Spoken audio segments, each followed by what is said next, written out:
Rider वे tarot का 11th card the wheel of Fortune.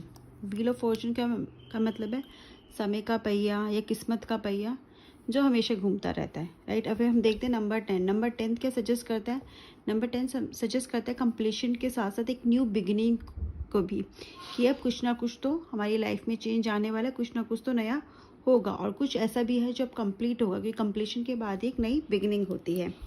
अब हम कार्ड को देखते हैं थोड़ा सा। ये क्या है, जहाँ पे शायद आपको रेड है बट ऑरेंज कलर का जनरली कार्ड्स में आपको दिखेगा एक व्हील है। कार्ड का अगर हम ओवरऑल देखते हैं तो हमें क्या पॉजिटिव फील आता है, ऐसा कुछ नेगेटिव या ग्लूमी नहीं है, पॉजिटिव है। तो मतलब कार्ड एक पॉजिटिव है, लेकिन वो मैसेज क्या दे रहा है? वो मैसेज दे रहा है, पहले हम कार्ड को समझ लेते हैं। कार्ड में एक व्हील बना हुआ है, ठीक है, जिसको हमने बोला समय का पहिया भी बोल सकते हैं। अब कार्ड पे ये देखो, ये लिखा हुआ है TORA, टोरा। टोरा का मतलब क्या था? टोरा का दूसरा नाम है टैरो और इसका मतलब है लॉ, ठीक है, जो एक डिसिप्लिन और एक लॉ और एक सिस्टम को फॉलो करना। और इसको अगर हम ऐसे पढ़े ROTA तो ये क्या बन जाता है? रोटा। रोटा एक लैटिन वर्ड है व्हील के लिए, ठीक है।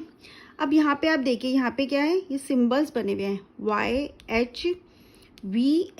ये YHVH बेसिकली हर्ब्यू लेटर्स हैं। हर्ब्यू लेटर्स क्या है? ये गॉड के नेम्स हैं जिनको हम प्रोनाउंस नहीं कर सकते, अनप्रोनाउंस्ड नेम है, ठीक है, प्रोनाउंसिएबल नहीं, प्रोनाउंसिएशन नहीं है इनकी, बस ये सिंबल्स हैं गॉड के, हर्ब्यू लेटर्स है बेसिकली। अब अंदर देखते हैं, अंदर भी हम देखते हैं कुछ सिंबल्स हैं। ये एल्केमिकल सिंबल्स है। एल्केमिकल्स मतलब जो मिडीवियल केमिस्ट्री के सिंबल्स है ना, उसे समझ सकते हैं, वो वाले सिंबल्स हैं ये। अब जो ये सिंबल है ये क्या रिप्रेजेंट करता है? ये सल्फर, ठीक है, then it's water, then is salt and then this is mercury. I am not sure but यही होगा, राइट। तो ये बेसिकली 4 एलिमेंट्स, हमारे जो 4 बिल्डिंग ब्लॉक्स है ना, एलिमेंट्स, उनको भी रिप्रेजेंट कर सकते हैं। क्या ऐसे बिल्डिंग ब्लॉक्स हैं हमारे? 4 एलिमेंट्स कौन से हैं उसके लिए हम ये देखते हैं। यहाँ पे क्या है? 4 एंजल्स हैं, ठीक है, 4 एंजल विंग्ड एंजल्स हैं। और विंग्ड एंजल्स में ये चारों जो रिप्रेजेंट करे वो क्या करे? 4 सन साइंस। 4 ये लेडी जो एंजल है वो क्या रिप्रेजेंट कर रही है? एक्वेरियस। एक्वेरियस मतलब कुंभ। कुंभ राशि किस एलिमेंट को रिप्रेजेंट करता है? एयर एलिमेंट को। फिर हम देखते हैं ये है एक बर्ड है, ठीक है, बर्ड मतलब ये ईगल है, ईगल विद विंग्स। तो ईगल किसको रिप्रेजेंट करता है? ईगल का मतलब है स्कॉर्पियो, ठीक है, स्कॉर्पियो मतलब वर्षिक। अब ये कौन से एलिमेंट को रिप्रेजेंट करता है? वाटर एलिमेंट को। अगेन अब यहाँ पे देखते हैं, यहाँ पे लायन है, लायन मतलब लियो, सिंह राशि। सिंह राशि कौन से एलिमेंट को रिप्रेजेंट करती है? फायर एलिमेंट को। Again we have a bull, ठीक है, बुल मतलब टॉरस, टॉरस मतलब वृषभ, और वृषभ किस एलिमेंट को रिप्रेजेंट करता है? अर्थ एलिमेंट को। तो जो 4 एलिमेंट्स हमने यहीं देखे, यही 4 एलिमेंट्स यहाँ पे building blocks of our life. सब कुछ क्या है? 4 पार्ट्स में डिवाइड है ना। हमारी बॉडी भी क्या है? 4 एलिमेंट से बनी है ना, अर्थ, एयर, वाटर एंड फायर। सो वही ये दिखाए कि हमारी लाइफ में कितना इंपॉर्टेंट है। अब हम पहले व्हील को पूरा समझ लेते हैं, फिर हम आते हैं।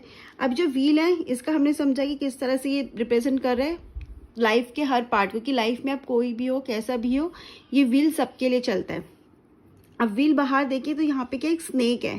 स्नेक क्या है? बेसिकली स्नेक एक इजिप्शियन गॉड टाइफून है, ठीक है, वो गॉड ऑफ इविल, बुराइयों का जो भगवान जिसे हम बोलते हैं, जैसे हम यहाँ पे राक्षस इंडिया में बोलते हैं, दानव बोलते हैं, वैसी बुराइयों को जो राक्षस है वो स्नेक है। और स्नेक और क्या रिप्रेजेंट करता है? रिमेंबर गार्डन ऑफ ईडन में भी स्नेक क्या रिप्रेजेंट करता है? ईविल को, डाइवर्जन को, कि आप लाइफ में डाइवर्ट हो जाते हो। मटेरियल वर्ल्ड को रिप्रेजेंट कर रहा है यहाँ पे। स्नेक क्या रिप्रेजेंट करता है? हमारी मटेरियल वर्ल्ड को, जो हमारा ये वर्ल्ड है, पैसे हैं, जो भी चीज़ें जो भी हम पैसों से खरीदते हैं वो that is called material world, वो ये स्नेक रिप्रेजेंट कर रहा है। ये जो हमें एक क्रिएचर दिख रहा है इसको हम क्या बोलते हैं? ये एक ऑबिस है बेसिकली, अगर हम माइथोलॉजिकली देख ले तो। और ये भी अगेन ग्रीक गॉड है, Greek God of dead people, जो लोग मर जाते हैं उनके गॉड है। जैसे हम बोलते हैं ना अपने इंडियंस में यमराज, यमदूत आए लेने, वैसे ही वो है जो अपने वर्ल्ड में वेलकम करते हैं उन लोगों को। तो अगर हमें यहाँ से मटेरियल वर्ल्ड से अपनी जर्नी को कंप्लीट करना है तो हमें क्या करना है? हमें इस स्नेक से बचना है। बेसिकली हमने जो गलतियाँ की हैं, जो मटेरियल वर्ल्ड में अट्रैक्शन है ये, और हमारी मिस्टेक्स को भी दिखाता है स्नेक। तो ये पर्सन है, ये जा रहा है, ठीक है, इसकी जर्नी लेट से कंप्लीट हो गई, ही इज मूविंग, मतलब और मे बी अच्छी उसमें जा रहा है, इसका लेट्स से कि एक अच्छा टाइम आ रहा है उसकी तरफ जा रहा है, लेकिन पीछे पीछे इसकी कौन आ रहा है? गलतियाँ आ रही है। अगर ये डाइवर्ट हो गया या उसने अपनी गलती दोबारा कर दी तो क्या होगा? ये वापस चला जाएगा, इसके ऊपर आने की जगह ये यहीं रहेगा और नीचे ही रहेगा, मतलब he will be burden by his mistakes.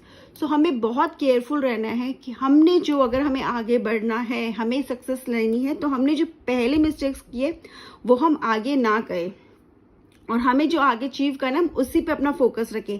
Again अब हम देखते हैं टॉप पे कौन है। टॉप पे अगेन ये स्फिंक्स है। हमें याद है कि हमारे चैरियट कार्ड में भी था, और ये क्या रिप्रेजेंट करते हैं, स्ट्रेंथ एंड नॉलेज को रिप्रेजेंट कर रहा है।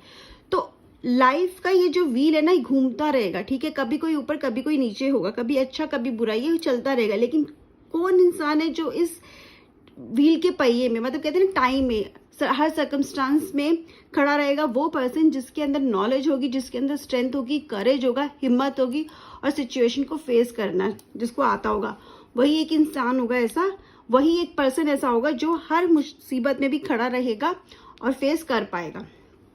अगेन अब हम और ज्यादा देखते हैं, तो हम ये देखते हैं सिंबल्स हमने समझ लिए, सिंबल्स क्या क्या। अभी क्लाउड्स में क्यों बने हुए हैं, क्लाउड्स में क्यों है ये सिंबल्स, जर्नल ऐसे भी तो हो सकते थे। क्लाउड्स हमें क्या रिप्रेजेंट कर रहे हैं, ठीक है, क्लाउड्स हमें रिप्रेजेंट कर रहे हैं कांस्टेंट जो चेंजेस आ रहे हैं हमारी लाइफ में, कांस्टेंट मूवमेंट्स, चेंजेस, कुछ ना कुछ हो रहा है लाइफ में। कुछ वो तो नहीं कि स्टैग्नेंट तो नहीं है ना, हमेशा कुछ हो रहा है, कभी कुछ बहुत अच्छा, कभी बहुत एक्साइटिंग, कभी बहुत बुरा, लेकिन तब भी जो उनके विंग्स है ना, वो स्टेबल, उनको स्टेबल रखते हैं, मतलब। और वो क्या करे कंटिन्यूसली, बेसिकली ये टोरा बुक है जिसको पढ़ रहे हैं, नॉलेज।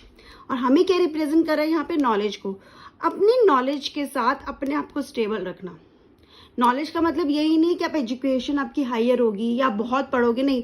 नॉलेज का मतलब है कि लाइफ की नॉलेज, आप जिस फील्ड में हो उसकी नॉलेज, और अपने सही ट्रैक पर रहना। अगर हमारी नॉलेज है, हम स्ट्रेंथ है हमारे अंदर, हमें अब पता है हम क्या कर रहे हैं, हम खुद को भी जानते हैं, और हम सही चीज फॉलो कर रहे हैं, तो हमें कोई भी चेंज गिरा नहीं सकता। हम स्टेबल रह सकते हैं हर सिचुएशन में, चाहे सिचुएशन कैसी भी हो। यही चारों एलिमेंट हमें रिप्रेजेंट कर रहे हैं। ये भी दिखा रहे हैं ये 4 डिफरेंट क्यों लिए हैं, डिफरेंट एलिमेंट्स के ही साइन क्यों लिया है, वो ये रिप्रेजेंट कर रहे हैं कि पर्सन कोई भी हो, किसी भी तरह का हो, कैसे भी नेचर का हो, कुछ भी हो, व्हील ऑफ फॉर्चून सबके लिए चलता है। समय किसी का भी एक जैसा नहीं रहता। किसी को अगर रहना है, जैसे कि लेट से कि समय में अगर आप हर सिचुएशन में स्टेबल रहना चाहते हैं, तो अपने आप को, आपको एक बहुत करेजियस, अपने आप को स्ट्रांग बनाना पड़ेगा। आप अपनी नॉलेज भी अपडेटेड, आपको अपडेटेड भी रहना पड़ेगा। कहते हैं ना रोज कुछ बदल रहा है, रोज नई नई चीजें आ रही है, तो अपने आप को ग्रो करने के लिए, अपने आप को अपडेटेड रखने के लिए हमें क्या है, हमें नया नया सीखते भी रहना पड़ेगा। इसके साथ ये हमें क्या मैसेज देता है व्हील ऑफ फॉर्चून। जब ये कार्ड आता है तो बेसिकली वो क्या बोल रहा है, बेसिकली वो बोल रहा है कि कार्ड यस नो में, ये कार्ड ऑब्वियसली यस है, ठीक है। और हमें क्या मैसेज दे रहा है कि हमारे टाइम में बहुत जल्दी हमें अपॉर्चुनिटीज मिलने वाली है। हमारा अगर बुरा टाइम चल रहा है तो बहुत जल्दी हमारे पास अच्छा टाइम आने वाला है, और हमें शायद वो अपॉर्चुनिटीज मिलने वाली है जिसका शायद हमने कभी इमेजिन भी नहीं किया था, हमने सोचा भी नहीं था कि हमें ऐसा हो जाएगा, हमें वो सब मिल सकता है अगर हमने अपने आप को अपडेटेड रखा हुआ है। तो टाइम तो बदलेगा, अच्छा टाइम तो आएगा, लेकिन आप उसमें से कितना बेनिफिट ले सकते हो वो आपके ऊपर भी है। इसलिए बार बार बोला जा रहा है कि अपने आप को हमेशा अपडेटेड रखो, अपने आप को स्ट्रांग रखो, क्योंकि जब अच्छा टाइम हो तो आप उसको अच्छे से एंजॉय भी कर सको और उसका और ज्यादा बेनिफिट भी ले सको। सिमिलरली अगर आपका अच्छा टाइम चल रहा है, बहुत अच्छा टाइम चल रहा है, तो कहीं ना कहीं ऐसा भी कोई मोमेंट आ सकता है कि जो भी आपको डाउनवर्ड की तरफ ले आए, जैसे हम बोलते हैं बुरा टाइम भी आ सकता है, लेकिन बुरे टाइम में भी आप खड़े रह सकते हो, ठीक है। आपको कोई नहीं हिला सकता अगर आप में हिम्मत है तो, अगर आपको चैलेंजेस फेस करने आते हैं तो, अगर आपको नॉलेज है, नॉलेज तो कोई छीन नहीं सकता, नॉलेज का तो अप एंड डाउन नहीं आता है, राइट। आपकी हिम्मत भी आपके साथ है, उसको कोई आपसे ले नहीं सकता। वो दोनों चीजों आप अपनी हमेशा अपडेटेड रखो, लेट से उसमें हमेशा कमी मत आने दो, तो टाइम कैसा भी आप उसे फेस कर लोगे। और दूसरा क्या मैसेज देता है wheel of Fortune, wheel of Fortune हमें ये मैसेज दे रहा है कि जैसा हम देंगे वैसा हमें मिलेगा। लेट्स से कहते हैं ना what goes around comes around, समय का पहिया, कर्मों का हिसाब, ठीक है, सब कुछ पलट कर वापिस आता है। सिमिलरली हमने अच्छा किया, हमारे पास अच्छा पलट के आएगा, हमने बुरा किया, हमारे पास बुरा पलट के आएगा। इसको ऐसे समझते हैं, अगर आपने किसी के साथ बहुत अच्छे से बात कर रहे हो तो वो भी क्या करेगा, आपके साथ अच्छे से बात करेगा। आप हैप्पीनेस स्प्रेड करोगे, आपको हैप्पीनेस मिलेगी। आप मीन बिहेवियर करोगे, खराब बोलोगे, खराब बिहेवियर करोगे, और कहते ना, अब नेगेटिविटी स्प्रेड करोगे तो आपके पास पलट के क्या आएगा, नेगेटिविटी ही आएगी। आपको यूनिवर्स वही देगा जो आप यूनिवर्स में स्प्रेड करोगे। बस वो कहते ना जाएगा और वापस आपके पास आ जाएगा। तो जब वापस आपके पास ही आना है तो अच्छी चीज वापस आनी चाहिए ना। और हमें एक और मैसेज ये देता है व्हील ऑफ फॉर्चून, जो भी हमारे पास है ना, हमें उसकी वैल्यू करनी चाहिए और हमें उसे इंजॉय करना चाहिए। हमें अपनी लाइफ के मोमेंट्स को वेस्ट नहीं करना चाहिए। अच्छा है या बुरा है, इंजॉय करो। अच्छा है तो अच्छे से इंजॉय करो, हर लाइफ को प्रेशियस मोमेंट की तरह उसको लिव करो। और अगर बुरा वक्त भी चल रहा है तो भी सीखो, क्योंकि वो बुरा वक्त आपको जरूर कुछ ना कुछ सिखाने के लिए ही आया है। सीखो, तभी आप अच्छे वक्त में उसको अप्लाई करके आगे बढ़ पाओगे। ये बहुत बड़ा मैसेज है इसका। और हमेशा जब भी आपका टाइम अच्छा चल रहा है, आप बहुत अच्छे लेवल पर हो, सब कुछ हो, तो गिव बैक टू सोसाइटी। उनके लिए जरूर खड़े रहो जो शायद उस टाइम अपनी मदद नहीं कर सकते, उनकी मदद करो। तो शायद आपको भी तब मदद मिलेगी जब आपको जरूरत होगी। वो इंसान शायद ना करे जिसकी मदद आपने की है, लेकिन आपको मदद जरूर मिलेगी, क्योंकि कभी आपने जिसके लिए क्या कहते ना, पलट के सब वापस आता है। तो जैसा आप करोगे वैसा आपके पास आएगा। तो ये कार्ड हमें यही मैसेज देता है। ये कार्ड बेसिकली, और एक और चीज है इस कार्ड में कि हम ना अभी तक देख रहे थे कि क्या क्या चीज है, हमने अभी तक कार्ड्स में देखा हम क्या प्लान कर सकते हैं, क्या चेंज कर सकते हैं। ये कार्ड बोल रहे कि आपने जितनी भी प्लानिंग करी है ना, कर लो, क्योंकि जो आप अभी आएगा ना, कुछ भी आपकी प्लानिंग के अकॉर्डिंग नहीं होगा। और बहुत सारी सिचुएशंस ऐसी आएगी जिसमें आपका कंट्रोल ही नहीं होगा। उसमें आप क्या करोगे, उसमें प्लानिंग वर्क नहीं करेगी। तो अपने आप को हमेशा वर्स्ट के लिए प्रिपेयर रखो, साथ में हर सिचुएशन को फेस करने में कभी डरो मत। और यहाँ पे ना universe will play the game, वो तो गेम प्ले करेगा कि बाहर जो सर्कल दिखा रहा है ना, अंदर की सिचुएशन क्या है वो आपके हाथ में हो सकती है, लेकिन जो बाहर है ना, ये सब आपके हाथ में नहीं है। और ऐसी सिचुएशन बहुत आती है जो हमारे कंट्रोल में नहीं होती। तो हमें फोकस उस पर करना है जो हमारे कंट्रोल में है, और वो काम बहुत अच्छे से करना है जो भी हमारे कंट्रोल में है। बहुत बड़ा मैसेज है इस कार्ड में। सो कार्ड रीडिंग में आता है यस नो में, तो ऑब्वियसली यस है। पर्सन अगर पूछ रहा है कि कैसा है, तो अपॉर्चुनिटीज उसको मिलेगी, ठीक है, लेकिन ये उसके हाथ में भी कि वो उस अपॉर्चुनिटीज को कैसे अवेल करता है।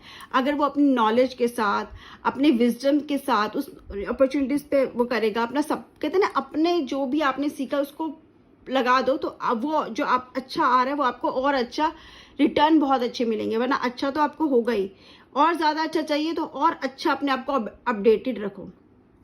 टाइम बदलने वाला कोई आ रहा है कि हाँ क्या होगा। सो अब आपको अपॉर्चुनिटी मिलने वाली है। बिजनेस ग्रो करेगा, यस बिल्कुल बिजनेस ग्रो करेगा, बहुत जल्दी करेगा। क्या जॉब मिलेगी, यस बहुत जल्दी आपको जॉब मिलेगी, बहुत अच्छी जॉब मिलेगी, ऐसी जॉब मिलेगी जो आपने हमेशा सपना देखा या डिजायर जॉब आपकी है वो आपको मिलेगी। So this is all about the card. फिर भी अगर आपका कोई क्वेश्चन तो आप कमेंट सेक्शन में पूछ सकते हैं। Thank you and have a nice day.